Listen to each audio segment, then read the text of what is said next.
ಬಿಸಿಲಲ್ಲಿ ಟ್ರಾಫಿಕ್ ಅಲ್ಲಿ ಒದ್ದಾಡ್ಕೊಂಡು ಆಫೀಸ್ಗೆ ಹೋಗಿ ಕೆಲಸ ಮಾಡ್ತೀವಿ ಅಂದ್ರೂ ಕೂಡ ನಮಗ್ ಸ್ಯಾಟಿಸ್ಫ್ಯಾಕ್ಷನ್ 100% ಸಿಗುತ್ತೆ ಅನ್ನೋ ಗ್ಯಾರಂಟಿ ಇಲ್ಲ. ಈ ಕಮಿಟ್ಮೆಂಟ್ ಗಳಿಗೆ EMI ಗಳಿಗೆ ಹೋಗೋ ಸಂಬಳಕ್ಕೆ ನಮ್ ದೇಹನ ನಮ್ ಮನ್ಸನ್ನ ಇಷ್ಟೊಂದು ದುಡಿಸ್ತೀವಿ. ನೀವೇ ಯೋಚನೆ ಮಾಡಿ, ಈ ತರ ಕಷ್ಟ ಪಟ್ಕೊಂಡು ದಿನ ಆಫೀಸ್ಗೆ ಹೋಗಿ ಕಂಪ್ಯೂಟರ್ ತಟ್ಟೋದಕ್ಕಿಂತ ಒನ್ ಡೇ ನಿಮ್ಗೋಸ್ಕರ ಅಂತ ಒಂದ್ ಬ್ರೇಕ್ ತಗೊಂಡು ನಿಮ್ಗೆ ಇಷ್ಟ ಬಂದಿದ್ದ ಜಾಗಕ್ಕೆ ಒಂದ್ ಸ್ಮಾಲ್ ರೈಡ್ ಪ್ಲಾನ್ ಮಾಡ್ಕೊಂಡು ಒಳ್ಳೆ ಸೀನರೀಸ್ ನೋಡ್ತಾ ಒಳ್ಳೆ ಬಿಸಿ ಬಿಸಿ ಇಡ್ಲಿ, ದೋಸೆ, ಗಟ್ಟಿ ಚಟ್ನಿ, ಮಟನ್ ಚಾಪ್ಸ್, ಕೈಮಾ, ಕಬಾಬ್, ಬಿರಿಯಾನಿ ಆ ತರ ತಿನ್ಕೊಂಡು ಹಾಯಾಗಿ ಟೈಮ್ ಸ್ಪೆಂಡ್ ಮಾಡ್ತಾ ಇದ್ರೆ ಎಷ್ಟು ಚೆನ್ನಾಗಿರುತ್ತೆ.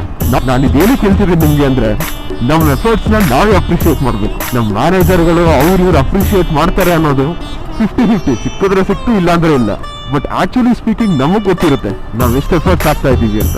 ಸೊ ಬೇರೆಯವ್ರು ನಮ್ನ ಅಪ್ರಿಶಿಯೇಟ್ ಮಾಡ್ತಾರೆ ಅನ್ನೋದನ್ನ ಬಿಟ್ಟು ನಮ್ಮನ್ನ ನಾವೇ ಅಪ್ರಿಶಿಯೇಟ್ ಮಾಡಕ್ ಒಂದಿನ ಟೈಮ್ ತಗೊಳ್ಳೋಣ. ಈ ತರ ನಾನು ನನಗೋಸ್ಕರನೇ ಅಂತ ಒಂದು ಟೈಮ್ ತಗೊಂಡು ಜಾಗ ಯಾವ್ದು ಅಂತ ಗೊತ್ತಾ, ಬನ್ನಿ ತೋರಿಸ್ತೀನಿ.